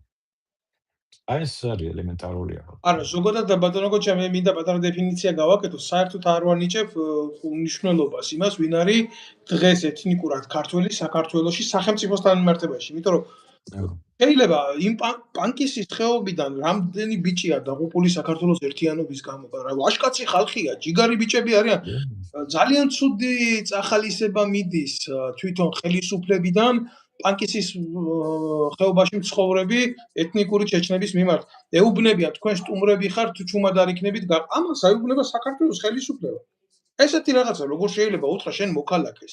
მე აქ ამაზე არ ვაკეთებ კომენტარს. მე აი რა მინდა იცი გკითხოთ. ხიდაშელი თავდაცვის მინისტრი რო იყო, მაშინ არ ქონიათ შეკითხვები. და ეხლა, როდესაც დაიწყო პოლიტიკური თამაშები, იმიტომ რომ მომავალში შეიძლება ისევე თანამდებობა დაიკავოს. ეხლა შეხედეს კოცებმა, რომ ეს საფრთხეა თურმე და ეხლა გაახსენდათ, რომ საბოტაჟისთვის დაიწყონ საქმე. ამ დროს ხიდაშელი მინისტრი რო იყო, ჯერ მინისტრად როგორ სვამ ბიჭო, დავით აღმაშენებლის ქვეყანაში თინა ხიდაშელი მოყავს თავდაცვის მინისტრად და საბოტაჟზე ლაპარაკობს ხვის მიმართ? მაგრამ ახლა ესე იგი ჩვენ არ გაგვაჩნია სახელმწიფო ბატონო დავით სამწუხაროდ იმ დონეზე რაც ჩვენ გვინდა რომ დავინახოთ. შეიძლება სუსტი იყოს, მაგრამ სახელმწიფო უნდა ფუნქციონირებდეს. მაგრამ ჩვენ სუსტიც არ აგვაქვს, ჩვენ აგვაქვს ოლიგარქიული ფეოდალური მართლობა, ესე ჩანს. აქედან გამომდინარე. ხო და აი მაგალითად ავიღოთ პირიქით. აბა ვინმე დართავს, თქვა საპატრიარქოს დროშის ქვეშ, ფეიდანში, რომ გახსნას პატარა ოთახი და წაუკითხოთ ფსალმუნები იქაურ ფეიდანელ ქართველებს. მაგის უფლებას მისცემენ? ხო და არ დატოვოთ რა თქვენი სიტყვა ძალიან. რა უფლებით აკეთებდა თინა ხიდაშელი ქართულ ყაზარმებში მეჩეთების გახსნას და შემოტანას რელიგიური საკითხების ამას შეკითხვას უსვამ საქართველოს ხელისუფლებას. ამაზე ტელეფონოგრამა არსებობს, მე მაქვს წაკითხული, როცა ქალბატონი თინა მინისტრი იყო. მაშინ ეს არ იყო საბოტაჟი და რელიგიურ ნიშნით პროვოცირება? რა იყო ეს? ახლა გეტყვით, მასე არ ფიქრობდნენ საერთოდ, დავით, იმიტომ რომ ადამიანების უმეტესობა გადავარდნილია, რომ ფაქტიურად ახლა ქალბატონი თქვენ რასაც ბრძანებთ, თუ ეგრე იყო, ესე იგი ადამიანი ფიქრობს, რომ საქართველო არის სადღაცა ოკლაჰომას ადგილზე, შუაგულ ამერიკაში და არაფერი ემუქრება და დემოკრატია უნდა ყვაოდეს და ყველას ყველაფერის უფლება უნდა ჰქონდეს და ასე შემდეგ. და ჩვენ არა ვართ არც ოკლაჰომის ადგილზე, არც შვეიცარიის და არც მაგადასკარა და ახალი ზელანდია, რომელიც გარშემორტყმულია წყლებით. ჩვენ ისეთ რეგიონი, ანუ ადამიანებმა არიციან საცხოვრო. ეს არის. და ვინები არიან ჩვენ გარშემო და იმათ რა შეუძლია ჩვენ წინააღმდეგ. ანუ მაგის წარმოდგენას წარმოსახვის დონეზეც კი ვერ არიან. ანუ ბატონო გაჩენილები არიან რაღაცა ადამიანის უფლებების რაღაცა დოგმებში, რომლებიც სადა კავკასიაში, სადაც ჩვენი მოსაზღვრე არის აითოლების, ისა რა ქვია, რეჟიმი და იქით მხარეზე ტალიბანები არიან, შორს კი არ არის, რაღაც 400-500 კილომეტრი არის და ჩვენი შიქრ ვარ გადავიდა, აგერ ჩეჩნეთია, რაღაც ფეოდალური სახელმწიფო. და დაღესტანი და ისინი რომლებიც სულ ზღაფავენ ისეთი გვირგვინებს იქ ფეოდალიზმი ფაქტიურად რეგიონალური და ეთნიკური. 9 დღე მიმდინარეობს ომის, 9 დღე მიმდინარეობს და ამ ძიმე მეცხრე არ არის ხო პატარა გინდა მოუმზადებელი იყოს ამერიკის შეერთებული შტატების არმია პოლიტიკურად, სტრატეგიულად, ტაქტიკურად ამ ომისთვის თუ არ იყოს მოუმზადებელი, აქ არის კაცო გიგანტური სახელმწიფოების თანაფარდობა და არის შენი მდგომარეობა, შენ ვინახარ, ვასალიც არ ახარ რა. ხო და იმათმა დაიწყეს და ესენი კიდე 9 დღე უძლებენ ამ ხელა სახელმწიფოების შეტევას. ეს არ არის ერთი სახელმწიფოს ზონი, აქ ჩართულია ირანის ირგვლივ მინიმუმ 10 ქვეყანა რა და როგორ ბომბავს ირანი თუნდაც დუბაის და როგორი ეკონომიკური ზარალები გამოიწვია ამან და ეკონომიკური კუთხით თქვენ აღნიშნეთ საერთოდ ის მოხდა პარალიზება საავიაციო სამოქალაქო მარშრუტების, ხო? ნუ ახლა ამას არ ჩაუღრმავდეთ და ამ დროს შენ გამოდიხარ აგერა საქართველოში და ტელევიზიით აცხადებ, რომ საქართველოში არსებობს ტერორისტების სკოლა. და პასუხი არ გინდა ამ ყველაფერზე გაცე დეტალურად? კარგად იცის თინა ხიდაშელმა რომელ ტერორისტების სკოლაზეც ლაპარაკობს, რომელ დემოკრატიაზე ლაპარაკობს ბატონო გოჩა, ჰიპოთეტურად თქვით ეს, მაგრამ ხო ოკლაჰომაში კი არა, აგერა ვართ ირანის საზღვართან და აგერა ვართ აზერბაიჯანთან და თურქეთთან ვართ აგერ ახლოში და უფრო მძიმე და უფრო მყიფენი ადაგის მიმდებარე ტერიტორიაზე ვართ, რომელიც ასე შეიძლება აიწეს და ხვევით აღარ დავიდეს. და ბატონო აცხადებს ისეთი ქალი, რომელმაც მოსპო საქართველოში სამხედრო ავიაცია, სოსო სურაული პირველი კლასის ფრინავი კონგოში წავიდა და იქ ჯუნგლებში მოკლდა, ხმა არ ამოუღია ამის გადაწყვეტილებების გამო და ესეთი ქალი თავდაცვის მინისტრი და არა ვიღაცა NGO-ს უფროსი, მაშინ ჩადის ჩემ რიგით ჯარისკაცთან პანგისის ხეობაში. ეს არის ძალიან ისეთი მაგალითები, რომლის სურათებიც მაქვს მე დადებული, ამას ჭირდება საქართველოს ხელისუფლებიდან პასუხი. გაკეთდა ეს განცხადება ტერორისტული სკოლების არსებობის შესახებ? ან იქნება თინა ხიდაშელი პასუხისგებაში მიცემული, ან იქნება ამაზე სამართლებრივი შედეგი დადებული, ან საქართველოს ხვალდაზე ამაზე გადაიხდის პოლიტიკურ ფასს და მე თქვენ იქნებით ამაზე პასუხისმგებელი ქართული ოცნება. სხვა შეფასება ეგრეც არის და მაგრამ აქ ახლა იცით რა არის ბატონო დავით ეს მარტო თინახიძეში არ არის პოლიტიკა იყო ვიზორიას დროს რამდენი ოფიცერი გაუშვეს 3000 სააკაშვილის დროს 8000 გაუშვეს და ეს იყო მიზანმიმართული საბოტაჟი ჩვენი შეიარაღებული ძალების ეს სააკაშვილის დროს ეს მოხდა ზუსტად ომის წინ და იზორიას დროს ეს მოხდა ზუსტად იგივე ომის წინ დააკვირდით ტენდენციას და დაკვეთა ვინ გააკეთა მაგაზე კითხვა არავის არ უჩნდება კვეთას აკეთებს ის ვინც ჩვენი ქვეყნის მტერია და ეს რატო ხდება იცით ეს იმიტომ ხდება რომ ეს გამოცდილი კადრები განთავისუფლდნენ რომ მე გაიწოვონ ამ ომებში კი და ამით აღარიბდეს საქართველოს ოქროს ფონდის თავდაცვის და უსაფრთხოების სისტემა რა თქმა უნდა მაგიტომ ჩვენ დავშით მოწყვლად მდგომარეობაში ჩვენ აქ ყავს როგორც თქვენ ადრებზანეთ კარპურის თანამშრომლები უსაფრთხოებაში ჩვენ ყავს ასეთი დილეტანტები თავდაცვის სამინისტროში ქურდები პირდაპირ ამ სიტყვის მნიშვნელობით ეხლა მე ხო არ ვამობ ეს თვითონ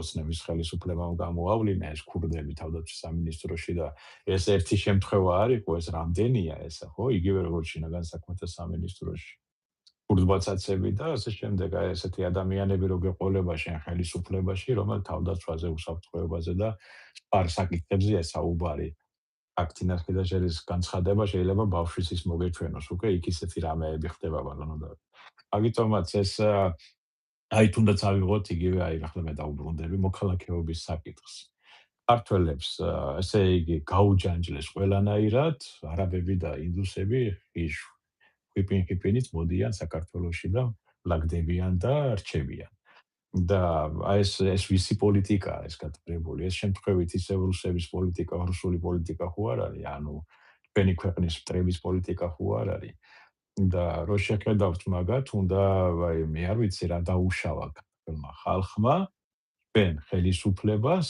რო არწმებს მოქალაქეობას და არ აძლევს საშუალებას რო აღადგინოს ან დაიბრუნოს სხვადასხვა მოტივით რა დაუშავა იმ დევნილმა ხაზეთიდან დევნილმა მოსახლეობამ მაშინდელმა რომლებიც ბედის ირონია დაამწესა ზოგი რუსეთში ზოგი ბელორუსიაში ზოგი და ევროპის ქვეყნებში და იმას უარს ეუბნება მოქალაქეობის დაბრუნებაზე რომ ქართულად აქცენტით ლაპარაკობენ და ეს არაბები და თურქები რო შემოკავდა მოქალაქეობას და ბინადრობას აძლევ ისინი ხო ზეპირად გეფხის წაოსანსყვებიან ხო აი მაგ კითხვებს არავინ არ სვამს არც არავის უზა იმიტომ რომ ჩვენ აყვავს უტიფარი არა პროფესიონალური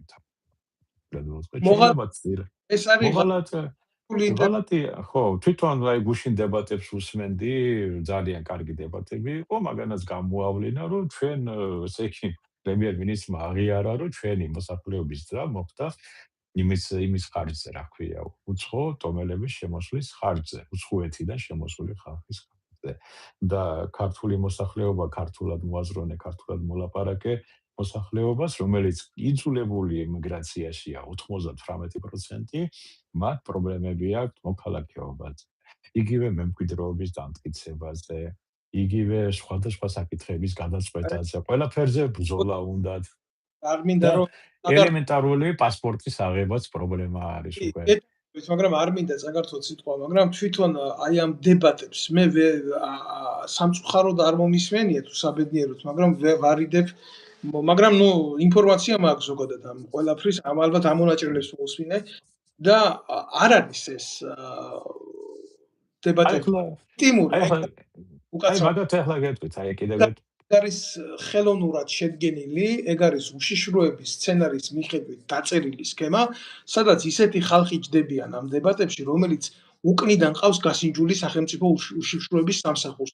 მათი არსებობს კომპრომატები და არიან მართვადი ადამიანები, თორე როგორ ან თქვენ, ან მე იმიტომ არ ვამბობ, რა კარგი მე არა ჯანდაბას, მაგრამ თქვენ რა არ უნდა გქონდეთ იმის სამართლებრივი უფლება ჩაერთოთ პრემიერ-მინისტრს დებატებში. თქვენ ხო პოლიტიკური დევნილი იყავით აღიარებული ამერიკის შეერთებული შტატების მიერ. მე ხო პოლიტიკურ დევნილად ვარ საფრანგეთის მიერ აღებული და როცა ლაპარაკობს იმაზე, რომ ნებისმიერ ემიგრანტს შეუძლიაო ჩამოვიდეს საქართველოს, თუ სურვილი აქვს და იცხოვროს ყველაფერია აქო, რატო არ უნდა გქონდეს მასთან ოპონირების სამართლებრივი უფლება ჩვენ და რატო ამ შესაძლებლობას არ უნდა გვთავაზობდეს დემოკრატიული ტელევიზიები და პრესა ჩვენ? მე თქვენ აი ბატონო, აი მე ხო არა მე ვიკავებ ნეიტრალურ პოზიციას, იმიტომ რომ არა ვარ მე არც ოპოზიციონერი და არც ისა თქვა.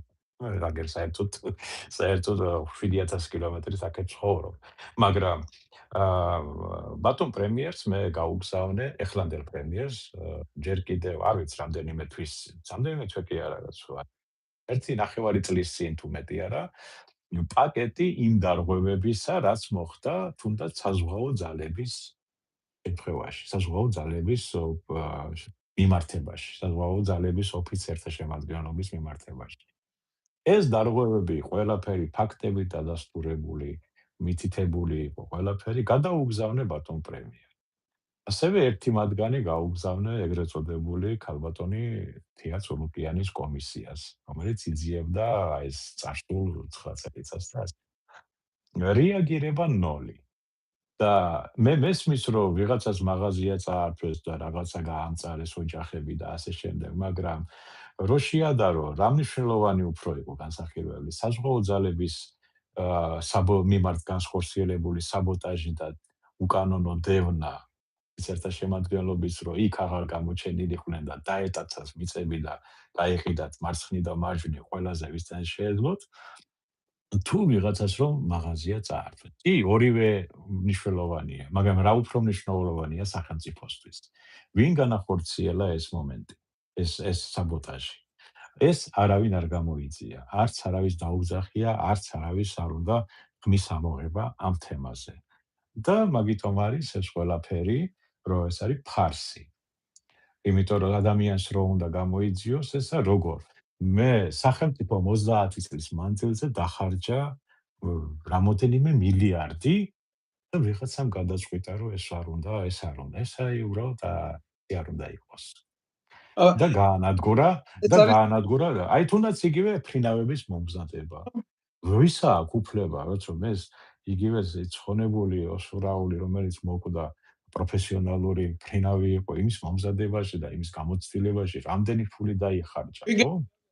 ერთი ფრინავი რომ მოამზადოს სახელმწიფომ 75 კილო ბაჯაღლა ოქრო უჭირდება. ხო და ვინ ჩემი ფეხები იყო იგივე ის ადამიანი რომ გაუშვეს სახში. ანუ მე გადამხდელმა ფული გადავიხადე რომ მე მომზადებული ფრინავი მყავდეს და ვიღაცა ჭეკლასის ნაბიჯვარმა ის გამიგდო ის ვინ შეფეხებია ის ხო აი ბოდიში ახლა ის უჩური მასავით გამოდის მე ესე მაგრამ აი ესეთი დამოკიდებულება უნდა ქონდეს საზოგადოებას თავრობის მიმართ მე ფულს გიხდი არა იმაში რომ შენ ზღაპრები მომიყვე მე აქ პრობლემა უნდა მომიგვარო ეკონომიკაში სოფლის მეურნეობაში საზღვაო ინდუსტრიასზე და არ ახავს ის რომ ხახვი შემოდიოდა ირანიდან და კიდევ საიდანღაც მერნეულში აღარ მოხავს ხახვი და მოკლედ აი თელი რიგი პრობლემებზე არ საუბრობენ და 3-4 მილიარდი აქვს მოგება ბანკებს 3 მილიონიან ქვეყანაში. ამაზე არც ერთ ოპოზიცია არ საუბრობს. ბატონო არც არავინ არ სვამს. აი მაგიტომ არის რომ ეს ყველაფერი ფარსი არის. სამაგიეროდ არაქართულ ენაზე აზერბაიჯანელები მარნეულში იკრიბებიან არაქართულ ხალხს უსვამ რა თუ ვინმეს პრეტენზია უნდა გამოხატოს ჩვენ ქვეყანაში არის დემოკრატია და უნდა გააკეთოს ის ქართულ ენაზე.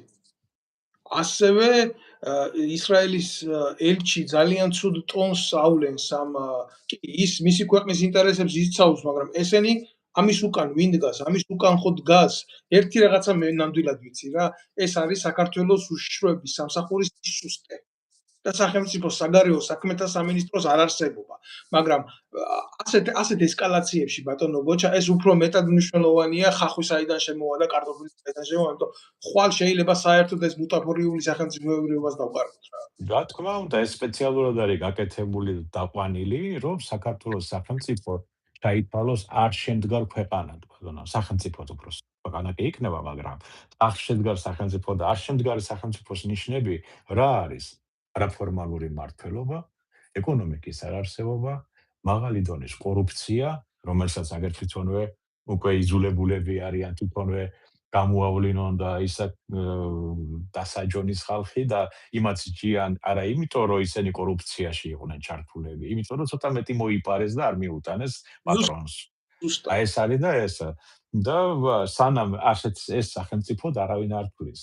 ისევე როგორც აი მარკო რუბიო ამერიკის საგარეო საქმეთა მინისტრი, ასე ვთქვათ, სახელმწიფო დეპარტამენტის დივანმა ბრძანა ირანის პრეზიდენტს რატო არ ესაუბრებითო, ის ადამიანი არ შვეტავსო და როგორ ვესაუბროთო. ისევე ეს ეხება საქართველოს. ობახიძეს ვინ დაელაპარაკება? რატო დაელაპარაკება, როცა კობახიძე ვერ შვეტავს, როცა მის უკან არის ბატონი ბიზინა ივანიშვილი და სხვა ადამიანები, რომლებიც შვეტავენ ყველაფერს და ის უბრალოდ ეხლა ატარებს იმ პოლიტიკას, რასაც ცვლის, ხო, ამ შემთხვევაში. მაგრამ თვითონ ვერ შვეტავს იმ საკითხებს. და შესაბამისად ვერ დაელაპარაკებია. გასაგებია. სხვადასხვა ბატონო გოჩა, სანამდე დღევანდელ ვიდეო ბლოგს დავასრულებდე, მე მინდა რომ ძალიან მოკლედ შევაფასოთ, აი მაგალითად ევროპის დამოკიდებულება ბიძინა ივანიშვილის და მისი ბანდის მიმართ, იმიტომ საბოლოოდ შეაჩერა მათ მიმართ დიპლომატიურ პასპორტებზე დაშვება, ისინი ვეღარ შეძლებენ ევროპის ქვეყნებში მოგზაურობას დიპლომატიური პასპორტებით და მე ვფიქრობ, რომ დაგვიანებული პროცესი არის ეს უკვე გადადგმული ნაბიჯი ევროპის მხრიდან, მაგრამ საბოლოო ჯამში კარგია.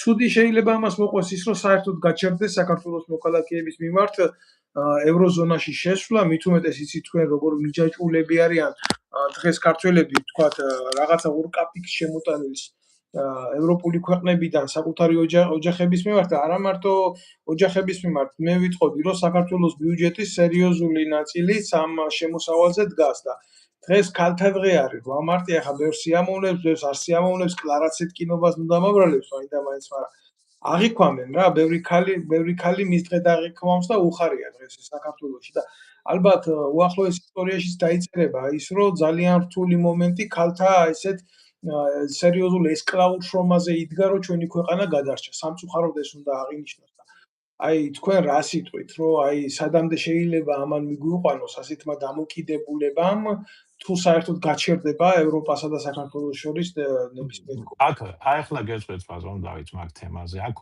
არ არის მარტო ცალმხრივი პრობლემა, აქ არის ორმხრივი პრობლემა და უბრალოდ მრავალმხრივი პრობლემა. პირველი ის პრობლემა არსებობს ის, რომ ეს არ არის კარგი ჩვენი ქვეყნისთვის, რომ მნიშვნელობა არ აქვს ვინ არის ჩვენ ქვეყნის ხელისუფლებაში, რომ ევროპის სახელმწიფო უწესებს ასეთ ვთქვათ შეზღუდვებს ჩვენ მთავრობას. ეს არ არის კარგი საერთოდ. ჩვენი ქვეყნის, იმიტომ რომ ჩვენ ეს პერსონალურად კი არ არის, ეს არის მთავრობას დაუწეს, ანუ ვინც არ უნდა მოვიდეს, ალბათ იმათაც ეგივე პრობლემები შეექმნება. ეს არის პრობლემა იმისა, რომ ჩვენს ინტერესებში არ აქვს. მეორე მხრივ ევროპაში არის ის პრობლემა, რომ მათ არ აქვს სწორი აღთქმა საქართველოში რა არის. ანუ საქართველოს უყურებენ თქვათ ქალბატონი ლომჯარიას და ქალბატონი თინა ხიდაშელის თვალებით. ნუ ეხლა პირობითად ვამბობ. ესეთი არასამთავრობოების, ასე ვთქვათ, კონგლომერანტი შეიქმნა 90-იანი წლებიდან საქართველოში, რომლებმაც უნდა ნახონ პრობლემა, რომ მიიღონ დაფინანსება, მაგაზე მუშაობ. პრობლემა რა არის? აი, თქვათ, ბატონი გოჩა არის ესეთი და მე მინდა რომ ეს გამოვასწორო და რაღაცა და ზეწოლა და იმან რა იცის ის ენდობა ამ ადამიანს ის საუბრობს ინგლისურად კარგად, განათლებას თვითონ იქ მიღებული და ენდობა ადამიანს. ახლა ეს არის, რა ქვია, ბუნებრივი მომენტიც არის ეს, გამიგეთ? ეხლა თქვენ რო არ იცით მაგალითად სამხრეთ აფრიკის რესპუბლიკაში რა ურთიერთობა რა ის არის, ვინც დაგელაპარაკებათ ქართულად, იმას ელაპარაკებით, ხო? მასზე ბუნებრივია და იმას ენტობით ის მოგიყვებათ რაღაც ამბებს, თქვენც ვითომ შეამოწმეთ რაღაცნაირად ინტერნეტში, დაემთხვა რაღაცა და შეგექმნათ შთაბეჭდილება რაღაცა. აი ეს მომენტია, რომ იმის მაგივრად რომ ამოწმონ და თავის საერთაშორისო მისცეს მითითებები, მაგრამ ისინი ეყნობოდნენ მცდარ ინფორმაციას. ისევე როგორც პირიქით, იმიტომ რომ ჩვენი ვერეშმაკები რა შეაწყოთ ახლა ევროპის სტრუქტურებთან ინტეგრირება უფრო მეტად, როდესაც თავიანთი კორუფციული მომენტები გამოჩნდება უცბად, როგორც სარკე და ვეღარ გააკეთებენ ფულს, ეს ელემენტარულია, ვერ გაათეთრებენ ფულს იმ კაზინოებიდან და იმიდან უკანონო შემოსავლები ასევე ის ნარკოტრაფიკიდან მიღებული შემოსავალი უკანონოა პრინციპში ნარკოტრაფიკი ამ შრობა, ხო? ისევე როგორც სხვა უკანონო ფულის გაცეცხლების მომენტი მთელი რუსეთისა და ახლო აღმოსავლეთიდან რაც ფული შედის და ცეცხლდება, მაგას ვერ გააკეთებდნენ და მაგიტომ იყო ეს ყველაფერი ლეგენდირებული, მოგონებული და პლუს რუსეთის ფაქტორი, რომელიც მძლავრად არის საქართველოში და მორჩა. აი ეს იყო მიზეზები ყველაფერი და ვინ ზარალდება აქ? ერთადერთი დაზარალებული აქ ამ დაპირისპირებაში ევროპასთან არის ქართველი ხალხი ბატონო. იმიტომ რომ არც ეკონომიკა, არც არაერთი საშუალება და ერთადერთი საშუალება ზოგმა რაღაცნაირად ნახა გზა ჩასულიყო ევროპაში 2-3 თვე ემუშავა, მერე დაბრუნებულიყო და ოჯახი ერჩინა ასე მაგარი, იმათ ეს საშუალებაც ეზღუდება. და საქართველოში რა უნდა გააკეთოს იმ ადამიანმა? ანუ აი ყველანაირად დაზარალებული არის საქართველოს მოქალაქე, თორე ბიძინა ივანიშვილი და მთავრობა წავლენ ევროპაში ვიზო თუ ვიზით, მაგათ არაფერი არ შეუძლებათ. ოჯახებში კარგად არიან, მოწყობილი და აბუ-დაბიში. სხვადასხვა რა ბოდიში გიხდით რა, მადლობა პირველ რიგში თქვენი ესეთი ჯანსაღი შეფასებისთვის და იცით რა ფაქტს აღნიშნავ, აი ეს ევროპაში რო ვერ ჩადის უკვე კალაძე თბილისის მერი და სახე ქართული ოცნების აბუ-დაბიში იყო დასასვენებლად და იქედან რო ვერ წამოვიდა ესეთ სახელმწიფოებრივ თემად გაასაღა თურმე სახე მიიღო ტანჯულის რომ თავზე რაკეტა გაუსკდა და ქვეყნის ერზე და მომავალზე ფიქრობდა თურმე აბუ-დაბიდან და ესეთ კურიოზებს ვაწყდებით კი თვითონ დროფი ტრავს და დროფ თავაზობს ამ პოლიტიკურ ვიზაჟებს მაგრამ აი საერთაშორისო ბატონ კახიკალაძე უთხოვდი ერთ რამეს აქ მექსიკელები ჩამოდიან მუშაობენ აქ სახლებს აშენებენ რაღაცებს აშენ კომპანიებით რა სეზონურად მუშაობენ და ამ წინებზე შემთხვევით გასგასამართო სადგურზე ჩემ მანქანაში ვიყვანი ბენზინის ჩასასხმელად და იქ მექსიკელი მუშაობდა და აქცენტით საუბრობდა და მეკითხა საიდანა ვარ როგორ ვარ და ეს რამდენიმე იყვნენ რა იქ მანქანები და თურმე ფეხბურთის ფანები ყოფილან და თბილისიო და ხოდა კახიკალაძეო ფეხბურთელიო მილანში რო თამაშობდაო და პარაცხელია ანუ ეს ახსოვდათ მექსიკაში წარმოიდგინეთ ფეხბურთის ფანებს აი ყველაზე ცუდი ის არის რომ სახელს გაიფუჭებს ადამიანი ასეთი პოლიტიკაში მონაწილეობით და პოზიტიურია იმის მაგივრად რომ პოზიტიურად გამოყენებულიყო მისი ფაქტორი ხო თუნდაც თბილისის მერობაში არა ყოფილიყო მე არაფერია მაგრამ მისი სახე ევროპაში და ფეხბურთის მოყვარულებში ეს იგივე პოლიტიკაა FIFA და ეს UEFA და ასე შემდეგ ეს ყველაფერი UEFA-ს თამაშები ეს ყველაფერი არის პოლიტიკა ბანონდა არა მარტო ფეხბურთი და გართობა არის პოლიტიკა ერთელი ინდუსტრია არის ამას სწორი მიდგომა უნდოდა უკაცრავად ქართველებს კარგი ნათქვამი გვაქვს რომ თავის სახელის გატეხვაზე თავის გატეხვა ჯობიაო რა და